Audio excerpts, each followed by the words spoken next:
Hello, everyone. My name is Madam Pamita, and I want to welcome you to this brand new little Instagram live series that we'll be doing here live on Instagram, of course, and sharing over on YouTube. It's called Meet My Familiar, and today we're going to be interviewing Ivo Dominguez Jr., who is a dear friend, and I collaborated with, by the way. And I'm just so absolutely excited to have him as my first guest. It's a special thing to be the first guest, I think. I don't know. While we're waiting for Ivo, he's here. I'll bring him on in just a second. I want to tell you a little bit about why we are doing this series. I've got a new book coming out on Hay House in January 2025 called The Witch's Guide to Animal Familiars. And it's a comprehensive and totally accessible book for mindfully connecting and magically connecting to those animals that we hold so near and dear to our heart, whether they're pets or wild animals. You know, a lot of people have connections, a lot of witches and magic makers have connection to wild animals as well. So if you've ever wanted to deepen your connection to your special animals, this book gives you over 100 spells, rituals, recipes, all the things to make magic with them. Now, if you pre-order a copy of that book, of The Witch's Guide to Animal Familiars right now, I want to let you know that I'm giving away some really special extra bonuses. So once you've finished watching our interview, I'll remind you about this at the end again. Go to animalfamiliars.com and see the links to pre-order your copy of The Witch's Guide to Animal Familiars. And then once you've made that order, fill out the form on that page and you will collect your bonuses. And here's a little witchy tip. We're going to be rolling out a few bonuses over the next coming months. So if you get in now and do it early, you will get all of the bonuses. So you'll not only get the bonus we're offering now, but once this one goes away, we get another bonus, you'll get that one, the one that follows it, and so on. So you'll stack those bonuses if you order now. So don't forget, go to animalfamiliars.com after this interview, pre-order and pick up your bonuses. Now, when I've been talking about this book to the magic makers that I know, every single one of them has had an amazing story to tell about their connection to the important animals in their life. And so I thought, people, you guys have to hear these stories. So Meet My Familiar, this series that we're going to be doing for the next several months, was born. And so here we are talking with magical people about their magical animals. And our very, very first guest, which I'm so thrilled to have on, is somebody I completely respect, oh my gosh, so much in the witch community, and that's Ivo. So I'm going to bring Ivo on right now. Too. Hello, Ivo. Should come on here. So I'm going to tell you, once he gets on here, I'm going to tell you a little bit about him. There he is. Hey, great. Hello. Oh my gosh, it's so Awesome great to be to here. see you. Oh my gosh, it's so great to see you. So let me tell you a little bit about Ivo. Today we're going to be meeting with Ivo Dominguez Jr. and talking about his familiar. Is it Ciaran or Ciaran. Ciaran. Okay. Ciaran, who was a wolf, German Shepard, and Malamute mix. Yep. And if you've seen the ad for this live that we're doing, you've seen the picture of Ciaran, and he's, oh my gosh, I just fell in love with him just looking at the picture. So let me tell you a little bit about Ivo. Ivo Dominguez Jr. has been a witch since 1978. And it's one of the, he is truly a leader, an elder, all of those things. He is one of the founders and elders of the Assembly of the Sacred Wheel. He's the anchor author for the new 12-book Witches Sun Sign series, which finally our last one just came out. I was so honored to be a collaborator with you on the Cancer Witch one.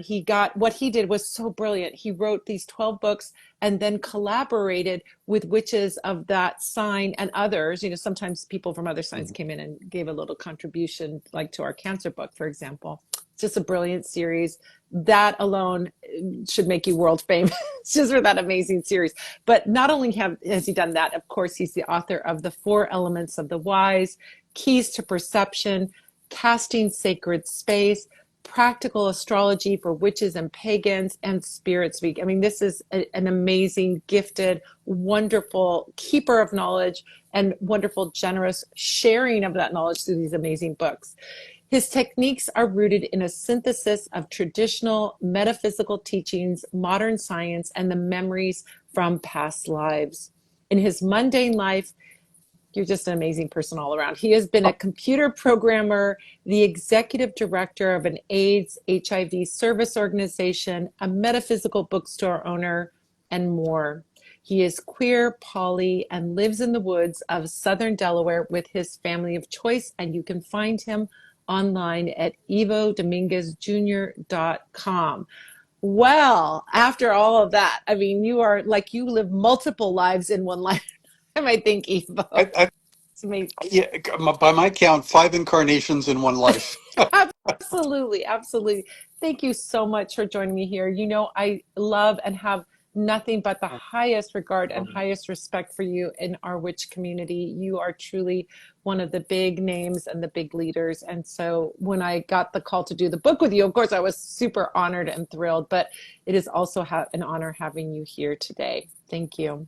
Thank you for this fabulous book you've written. My gosh, thank you. Eva got a little sneak peek and wrote a wonderful, Yeah. such a kind and wonderful little endorsement for the book. We'll be Mhm. popping those out on the socials and all Right. those places, of course. But I want to talk to you about Ciaran and Yeah. all of the magic. So tell us a little bit about Ciaran. How did he come into your life? Tell us, all of those things. I'd love to hear that. So it was the early '80s, and I was at a pagan gathering, and that was the early days of the gathering scene. So it was actually on somebody's farm that was pagan, and which meant we could do things we can't do at commercial campgrounds. So I was camping next to some lovely people, and they had a dog with them. And I took one look at the dog and said, "That dog's not a dog. It's got to be part wolf." And we made friends with them, and I went over, and the dog, she came up to me, and I rubbed her head and touched her, and she said to me, and then I looked to them and I said, "Your dog's pregnant." And they said, No, that's not possible. That's not possible. Well, a couple of weeks later, after the event, I got a call from them because we'd exchanged contact information. Guess what? You were right. So she had puppies, and we went and picked up Ciaran because I met Ciaran before he was even born. Oh my gosh. And I've had lots of animal companions and a handful of familiars, but Ciaran was the first one that I count as a familiar, not just an animal companion. Oh my gosh. Oh my gosh. And I that's, love those stories of yeah, how you meet because those are also very, very magical and very indicative of working with a right. familiar. But go on, go on. So let me give an example. So Ciaran lived to be a month shy of 18, and we'll come around to his ending, which was delayed twice. Um, but and he was not a small dog. He was, as I said, gray wolf and also husky, rather a Malamute and Shepard. And at his peak, he was 165 pounds of dog, and looked quite ferocious. But he was probably the gentlest soul you'd ever meet. And he would. We have a lot of we have land, and we have public circles and private circles, but we have public events. And he always would circle around our circle in the woods several times and then pick a spot and settle down and basically act as our guardian while we were doing ritual in the woods and just watch us. Now, there are also times that he would come up and glue himself to my knee if I was doing work, whether that was doing a reading or working with a candle or doing things. So he knew when I needed a little extra, and he would just glue himself to me. And I felt so strongly connected. Actually, everybody who met him felt strongly connected to him. And we live on 102 acres of woods, and we've got state forest on two sides. And actually, when we moved down here back in 1990, we had a dirt road, which meant we had basically no traffic to worry about and no neighbors to worry about, which meant we could, walk outside and didn't have to worry about leashing, and he could run and play and had a fabulous life. However, there came the day that he didn't come home. He didn't come home. And at that point, I guess he was about 16, 15, 16. So it was like, well, he's getting up there. So another day and another day, 7 days go by, and he has not returned. At which point Jim and I decide, well, he probably passed away in the woods playing, and that's fine. So we had a little service for him. And I was as you might imagine, grief stricken and crying and doing all the things and getting up out of bed in the middle of the night and sitting down in the bathroom and closing the door so I could cry and not wake up anybody in the household and all the things. And so then I started doing a painting. I do some artwork, and I decided to do this all in grayscale. And I painted this scene of a lake and a swan and the forest. And I had what I was painting was I had Sibelius, the Swan of Tuonela, blasting in the background. And the Swan of Tuonela is this fabulous mythical beast from Scandinavia that takes the spirits of the dead across. And I was painting for Ciaran to be welcomed and so so that a few days later we had a sliding glass door time. I'm opening the door and the other dogs come running in. I close the door because we usually have three dogs. It's good for them. And Yeah. then I catch something and it's dusk and I'm looking and Ciaran was dark colors, so I'm looking like, am I seeing a ghost? Am I seeing his spirit? And it gets closer and closer and up against the wall and he is just about dragging himself. I open the door. He's his left side is weak. It's obvious he's had a stroke and has been, it took him a week to get home. And I drag him in and I say, look, he's either going to live or die, and if he's going to live, it's got to be well. So I pumped him full of hawthorn berry extract and ginkgo extract and baby aspirin, taking risks because he recovered use of his other side. And I'll be graphic, but he pooped corn, which meant he made it to our actual next door neighbor, who's a farmer's field, and was eating the dry corn that had fallen in the fields, and then dragged himself back home. And he recovered, and he was with us until about a month shy of 18.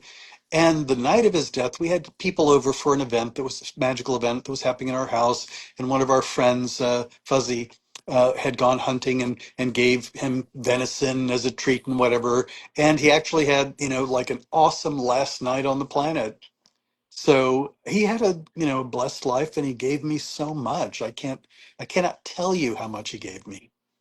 I know it's like it is something. I mean, I talk about this in my book, and you really emphasize this that we can have animals that we have relationship with Yes. that are not familiars and have a wonderful, loving, caring, Oh, yeah. amazing relationship. But familiars are something very, very unique, very special, and they Mhm. don't come around every, day. They don't appear every day, and this amazing, wonderful relationship where your animal is lending their Mhm. magic Mhm. to lending their energy to their magic, Right. and you're collaborating with them on magic, which is kind of my view of what a familiar really is. It's not this minion that you're sending out to steal milk from No. the neighbor or whatever, but it is this wonderful connection to an animal being, a living being that is going to be your friend and your collaborator. So like right now I have two cats, one who is adorable, she's a healer, but I don't consider her a familiar because Right. she only comes around when I'm sick. I mean, she comes around all the time, she's cuddly, but she's extra attentive when I'm sick. But I don't think of that as familiar work. That's not hanging out when I'm doing my magic or doing a reading, like you're describing, doing ritual. That Ciaran was there in a very important capacity, that guardian energy, or Mhm. be and lending their energy while you're doing your magic is kind of the hallmark for me of a familiar. And I'll say that there were a couple of times when we would have semi-public or public events at our house and on our land, and if Ciaran kept looking at somebody a particular way, I kept an eye on that person. Guardian He energy, was right? he, he was never aggressive to anyone, but you could tell when he thought something was Oh amiss. my You know, gosh, yeah. but I agree with you. I mean, I'm going to say it's like I have lots of friends. They're not all of them are witches. A- and I think some people are. I think all human beings have energy and magic because they're humans. Mm-hmm. But some people have a calling to. be a practitioner. And I think that some of the animals do and some of them don't. Exactly, exactly. It's kind of like, yeah, exactly. We have friends that are non-magical friends, Right. or, that, and they can still be our friends and we can still have great Absolutely. times with them, and the same thing is true of our animals. So in your opinion, besides the guardian energy, could you describe a little bit more about what energy Ciaran was lending to you? Let's say when I think of the guardian one is pretty, Pretty strong. clear. But when you were working and doing magic, did you ever get a sense of what kind of flavor he was Yeah. bringing when you were doing magic together? Yeah. And part of it was just plain old vital energy in the same way that if I was in a circle instead of doing solo work, it felt like he was offering energy just like anybody else that if we were in circle together would. But the other thing is that there were times when I think that what I was getting was more of a sense of uh, how about this? Whenever we pick up anything psychically, we translate it from vibrations into things like sound and smell and feelings, and there are physical senses. And I think when certain animals work with us as familiars, it expands the range of our hearing or the range of our sight because they see the world with slightly different senses than we do, which means they translate their psychism in a different way than we do. So like there were times he would glue himself to me when I was, had my cards out and was doing a reading. And I think it was, I was able to see differently because I was having an extension to the frequencies that I would normally pick up myself. Because we're all tuned to different things. Yeah. Yeah, I love that opening energy and that expansion that working with a familiar Right. can give us, not only in that magical way, but also I mean, I talk about this a little in the book, doing like journeying with your familiar or Mhm. journeying with an animal where you kind of insert your spirit alongside their spirit in their body, and you get to go on a vision journey and see the world as they see the So world, they see the world. experience that, but still have your own consciousness Right. separate. Did you ever do that I didn't with him? I didn't do that, though I will say there are a couple of times where um he would be looking at a spot where in a way that says like to myself, I'm going, he's looking at a spirit, I'm not seeing anything yet. And there are times when I would stare at the same spot and try to tune into him so that I could feel or see or sense something, and that worked pretty well. There have been the other thing that now Ciaran was well loved by our community, which meant he showed up in a lot of other people's dreams besides the people at our household. And some people will go, well, because they loved him and it was an image and it was symbolic. It's like, yes, I'm sure some of those dreams, he was just a stand-in for whatever they represented. But I will bet you that there were also times when he was showing up in people's dreams because they have fewer boundaries than we do in terms of, oh, I can't go there, or oh, that's not, you know, eh, humans have a sense of propriety. They have a sense of propriety as well, but not in the same way. You know what I mean? Yeah, exactly. I think they have a facility like we could say children Yes, also have that yes, facility, that yes. they are not limited, that that Eight of Swords energy, that limitation that we place on Right? ourselves all the time. Yep. They don't have that limitation. They're not going to feel it's not possible, or that's Yeah. just pretend, or all of those other things that our rational mind will Get, come in and gets in the way. give commentary, unwanted commentary. You know what is interesting to me now, from his photo that you Yeah. sent, he looks like he's a Those black old. dog. Yeah, is he a black dog? He was mostly black and tan and a couple of spots in dark brown. Yeah, So which meant that outdoors at night he looked. blend right in, right? Yeah, he did look a little bit hellhoundish at times, and his eyes were a very. They weren't golden, but they were a light enough brown that didn't look like normal. Wow.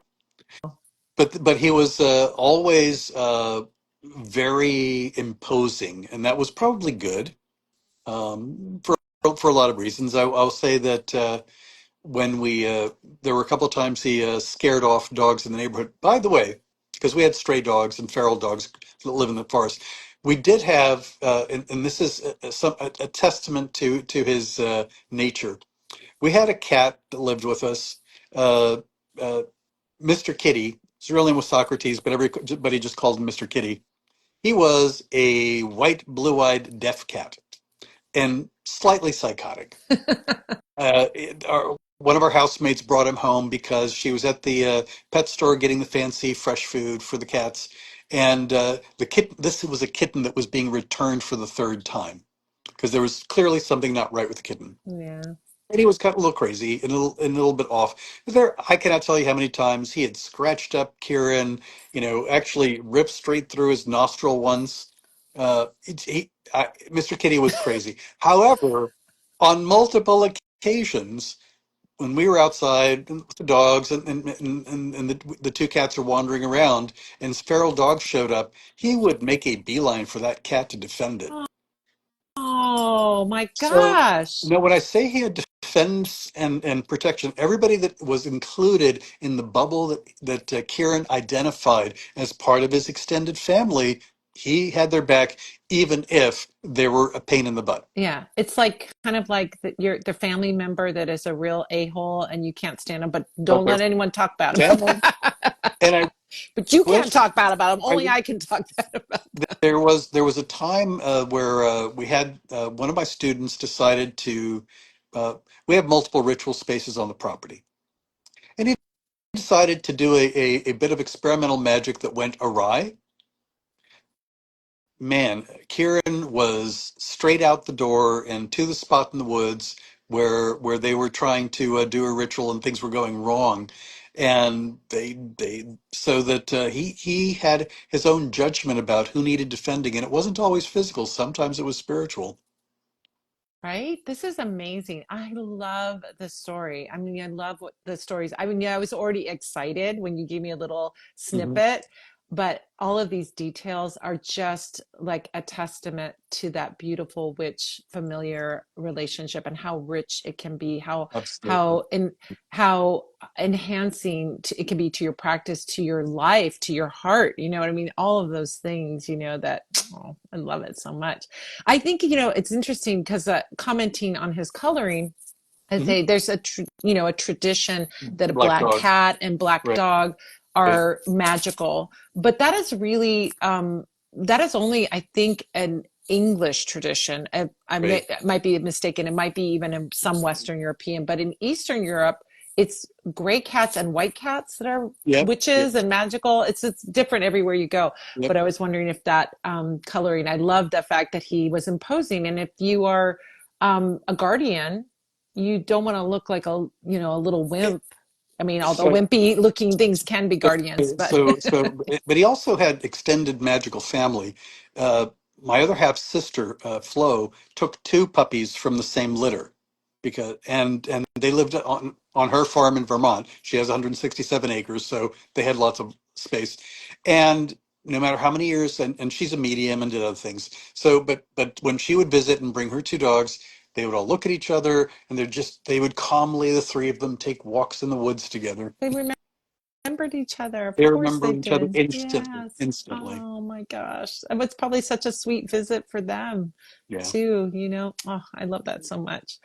Um, did you ever, so it sounds like in your relationship, and the answer to this can be no, and that's the end of it. But I'm wondering, were there any times that you would particularly direct or ask Ciaran to do some lend a certain energy? Like I think most of our relationship with these beautiful familiars is going to be like, hey, I'm bringing this to the potluck, what are you bringing to the potluck, kind of thing, Hmm. right? He was doing his own thing in guarding and Hmm. finding the people Keeping it that control. you weren't directing. Were there any times Not that at all. you directed him, or he just did his own thing all the time? There was a weekend that I did ask him for help, very specifically because we had guests that were borrowing our land and our great room for doing a weekend of rituals and whatnot, and they were going to be working with the god Anubis. So I asked him to be a roadie. Can you go out and see if you can approach Anubis or whatever chain of doggy head gods you can find to let him know that this is a welcoming place, that the people that are coming here. So I did because I said, well, he's our closest connection, so we're going to send him forth as our emissary. I love that. I love Same that. I think way that people do that with cats and bast. yeah, exactly. Like you know what? I didn't even get into that, and I haven't thought about that before. But when you need to get to the spirits and the deities, it's honestly because I Yeah, don't yeah, really of work with deities very often, so that's why it didn't occur to me. Of course, that course. animal that's connected to that deity could be your emissary, could be the one that like can cajole the spirit to come forward or say, "Look, these people are cool. You know, Yeah, they're yeah, yeah, okay." yeah. Their word to vouch for us may count more. Exactly. Exactly. Definitely. I mean, I think about if you're going to work with Right. Anubis, if you're going to work with Bastet, You, having a cat or a dog. good word.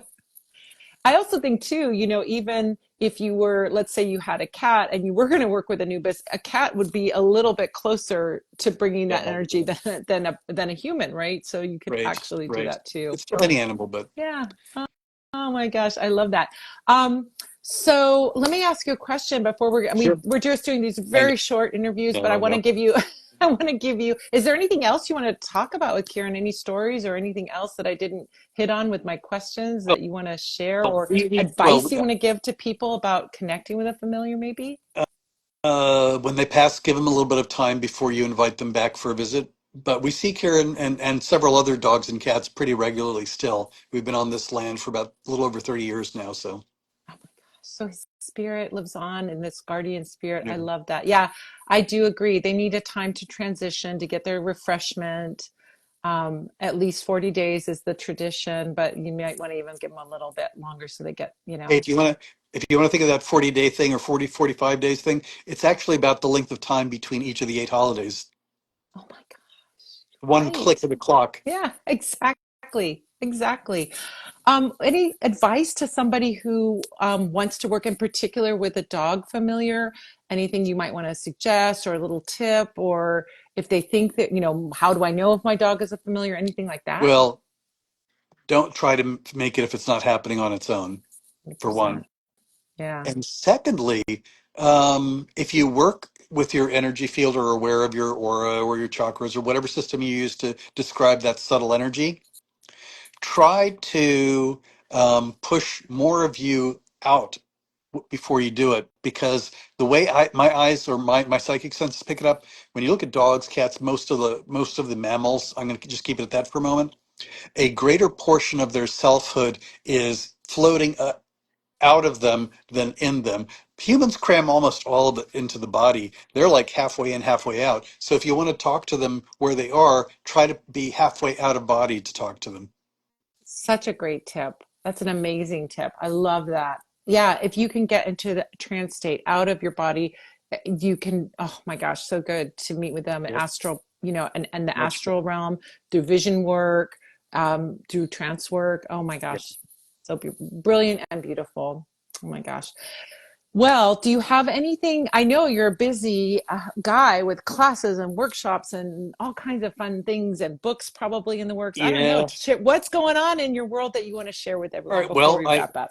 so because I'm crazy, I'm working on two other books because that's what I do. So I don't know when they'll be done or which publisher will take them, but I'm working on two other books. One is about moving, shaping, managing energy, kind of like the flip side to the Keys to Perception, Psychic Perception Yeah. book, and another book that's going to be basically like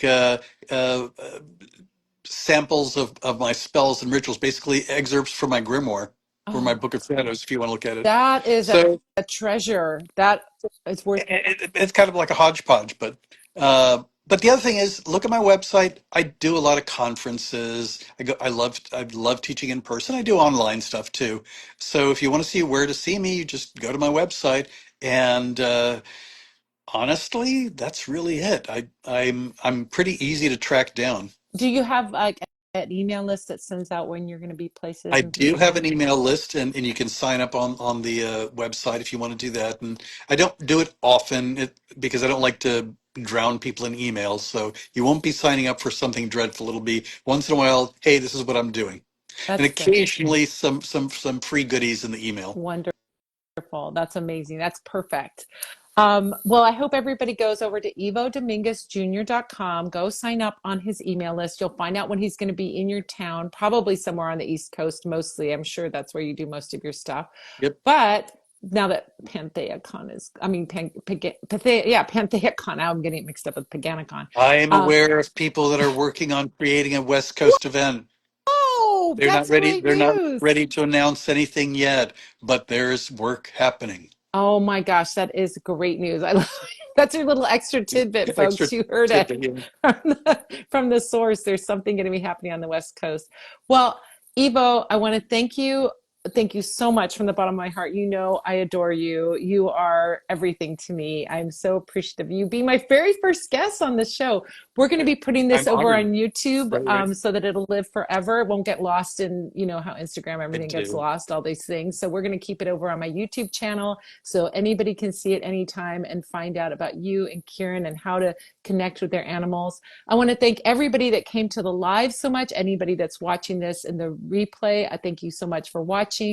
I want to remind everyone, first of all, the next one we're going to be doing is tomorrow. We're going to be doing an interview with Amy Zerner and Monty Farber. Wow. We're going to talk about their cat who they had for 20 something Oh years. God. And I think she just went over the Rainbow Bridge recently.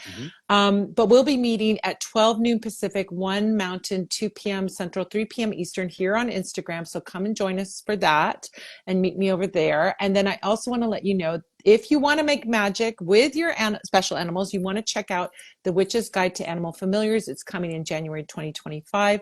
If you want the bonuses, pre-order and go to animalfamiliars.com. It'll give you the place to pre-order, and then you fill out that form and you'll get all these extra bonuses, and we're stacking those bonuses. So if you do it now, it's going to be better than if you do it 2 months from now. So do it now while the good bonuses, and then you'll get all of them, but they'll still be good bonuses for Awesome. everybody that comes late. Thank you again, Ivo. You're a doll for coming on, and I'm so happy to see you and see you doing well. And I look forward to us seeing each other in Yeah. person sometime soon. Maybe sooner than later. Yeah, I'm coming to the East Coast in Oh, good. 2025. I'm Good. doing a couple things out there, so maybe I'll see you when I'm out there. It'll be fun. Let's plan on it. All right. All right. Take care, everybody. Thanks for Okay. joining us. Bye. Bye.